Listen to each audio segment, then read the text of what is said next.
गरीब विद्यार्थ्यांच्या शिक्षणासाठी समाजाने पुढे यावे। नगराध्यक्ष कुलदीप शेंडे। खोपोली। प्रतिनिधी, समाजातील गरीब, अनाथ व गरजू विद्यार्थ्यांच्या शिक्षणासाठी कार्य करणाऱ्या वसतिगृहांना दानशूर व्यक्तींनी मदतीचा हात द्यावा, असे आवाहन खोपोली नगर परिषदेचे नगराध्यक्ष कुलदीप शेंडे यांनी केले। बहुउद्देशीय महिला संस्था, ज्ञानज्योती सावित्रीबाई फुले वसतिगृह आणि स्वामिनी प्रतिष्ठान संचलित वसतिगृहाच्या वर्धापन दिनानिमित्त आयोजित कार्यक्रमात ते बोलत होते। या कार्यक्रमाला विविध क्षेत्रातील मान्यवरांची उपस्थिती लाभली। व्यासपीठावर ज्येष्ठ नेते उल्हासराव देशमुख, शिवसेना शहराध्यक्ष तात्या रिठे, सहाय्यक पोलीस निरीक्षक मनोज ठाकरे, माजी उपनगराध्यक्ष मोहन अवसरमल, तसेच नगरसेवक, नगरसेविका आणि सामाजिक क्षेत्रातील मान्यवर उपस्थित होते। कार्यक्रमाच्या सुरुवातीला उपस्थित मान्यवरांचे स्वागत करण्यात आले। यावेळी वसतिगृहाच्या कार्याचा आढावा सादर करण्यात आला।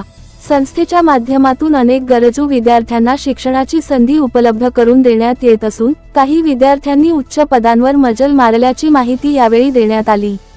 या यशामागे संस्थेचे सातत्यपूर्ण कार्य आणि समाजातील दानशूर व्यक्तींचे योगदान महत्त्वाचे असल्याचे वक्त्यांनी नमूद केले। कार्यक्रमात उल्हासराव देशमुख, माजी सरपंच मनोरमा साळवी आणि स्वामिनी प्रतिष्ठानच्या कांचन जाधव यांनीही आपले विचार व्यक्त करत शिक्षणाच्या माध्यमातून समाजपरिवर्तनाची गरज अधोरेखित केली। गरजू विद्यार्थ्यांना शिक्षणाची संधी उपलब्ध करून देणे ही समाजाची सामूहिक जबाबदारी असल्याचे त्यांनी सांगितले। यावेळी संस्थेच्या नामफलकाचे उद्घाटन नगराध्यक्ष कुलदीप शेंडे यांच्या हस्ते करण्यात आले। कार्यक्रमाचे सूत्रसंचालन जगदीश मराठे यांनी केले। वसतिगृहाच्या वर्धापन दिनानिमित्त झालेल्या या कार्यक्रमातून शिक्षण, सामाजिक बांधिलकी आणि गरजू विद्यार्थ्यांच्या उन्नतीसाठी समाजाने एकत्र येण्याचा संदेश देण्यात आला। उपस्थित मान्यवरांनी संस्थेच्या कार्याचे कौतुक करत भविष्यातही अशा उपक्रमांना सहकार्य करण्याची ग्वाही दिली। खरं तर मी ताईंच्या आता आशाताईंनी त्यांच्या भाषणात सांगितलं, उज्ज्वलाताईंनी सांगितलं, ताई तुम्ही खरंच समाज करण्याचं काम महत्वाचं करत आहात। आम्ही लोक स्वार्थापोटी आम्ही समाजामध्ये असतो, कारण की आम्ही मताचं राजकारण करत असतो, पण तुम्ही खऱ्या अर्थाने समाजाचं काम करत असतात। खूप मी आता समोर काही लोकांची नावं घेणार नाही, पण खूप खोपोलीतली आता सामाजिक काम करण्याची प्रवृत्ती वाढत चाललेली आहे, समाजसेवक वाढत चाललेली आहे। त्यामुळे आपण खोपोली शहरात जन्माला आलेलो आहेत किंवा आहोत, त्याच्यासाठी आपण खोपोलीसाठी काहीतरी देणं आहोत याची बांधिलकी वाढत आहे। हे नगराध्यक्ष म्हणून अभिमानास्पद आहे माझ्यासाठी। खऱ्या अर्थाने मी आता बघितलं संपूर्ण की याचे जनक मी नेहमी मागाशी पण बोललो की अवसरमल साहेब आहेत की मी 15 वर्ष या बॉडीमध्ये असताना मागच्या ह्याच्यामध्ये आपण नवादिगेच्या वेळेला काही अडचणी आलेल्या होत्या, त्या दूर करण्यासाठी प्रामुख्याने लाल साहेब असतील, मुसद्दर साहेब असतील आणि अवसरमल साहेब असतील, त्या बॉडीमध्ये मी उपाध्यक्ष होतो। तर ती अडचण दूर करून ह्या इथली जी काही जागा आहे ती आपण अलॉट केली आणि त्या ठिकाणी सुंदर वास्तू आपल्याला मिळाली। आणि खऱ्या अर्थाने खोपोलीत अशा खूप कमी वास्तू आहेत, त्यातली ही एक वास्तू आहे की त्यातून खूप चांगलं समाजसेवेचं काम या वास्तूमधून होत आहे। मध्ये काही आर्थिक स्थिती व्यवस्थित नसल्यामुळे ही काही अडचण आलेली असेल। आपण कसं आहे की ह्या अशा कार्यक्रमांना जाऊन भाषण करत असतो, भाषण करून गेल्यानंतर परत जे संस्था चालक असतात त्यांना त्यांचं माहिती असतं की त्यांचा आर्थिक प्रपंच कसा चालवा। पण आपण या कार्यक्रमाला सर्वजण आलो, या कार्यक्रमावरून जाताना माझी अशी अपेक्षा आहे की प्रत्येकाने जरी 500 रुपये जरी महिन्याला ठरवले या संस्थेला द्यायचे, तर 50 × 500 25,000 रुपये त्यांना कमीत कमी मग ह्या आजच्या दिवसाचं आणि आजच्या जे काही उद्घाटन केलेलं आहे त्याचं फलित होईल असं मला वाटतं। त्यामुळे माझी सर्वांना विनंती आहे, मी 1000 रुपये देईल, बाकीच्यांनी 500 रुपये दिले तरी चालतील, परंतु मी सर्वांना विनंती करतो की आपण अशा कामासाठी हातभार लावणं गरजेचं आहे।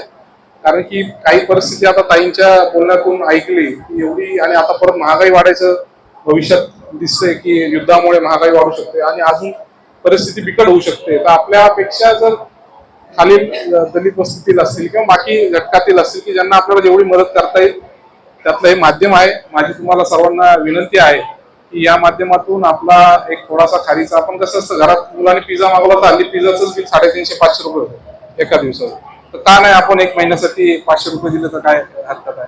त्यावेळी मी तुम्हाला सर्वांना आवाहन करतो की जाताना आपलं एक नाव लिहून जा, त्यांना सांगा की बाबा दर महिन्याला असा असा जीपे आहे का आहे, त्या जीपे वरून आम्हाला दर महिन्याला आपण स्वतःहून 500 रुपये पाठवा, यातून काहीतरी बोध चांगला घेता येईल आणि खऱ्या अर्थाने आपण खोपोलीसाठी काहीतरी आपण एक समजा जर 10-15 वर्षानंतर तिथला मुलगा मुलगी प्रोफेसर झाली, आता समजलं उद्या कलेक्टर झाली किंवा काय झालं, तर ते आपण पुण्याचं काम आपल्यास नसणार आहे.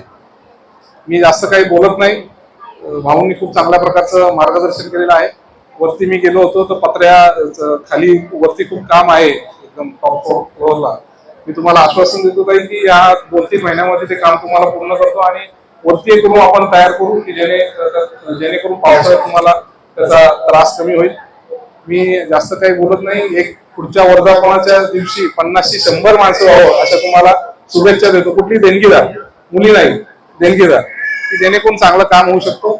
मी एवढं बोलून माझे 2 शब्द संपवतो. जय हिंद, जय महाराष्ट्र. उपक्रमाची आज कार्यक्रमाची सुरुवात झाली आणि याच्या उद्घाटनाच्या कार्यक्रमासाठी खोपोली नगरीचे सन्माननीय नगराध्यक्ष कुलदीपजी शेंडे साहेब आपण या ठिकाणी उपस्थित राहिल्याबद्दल मी आपल्या ठिकाणी आभार व्यक्त करतो.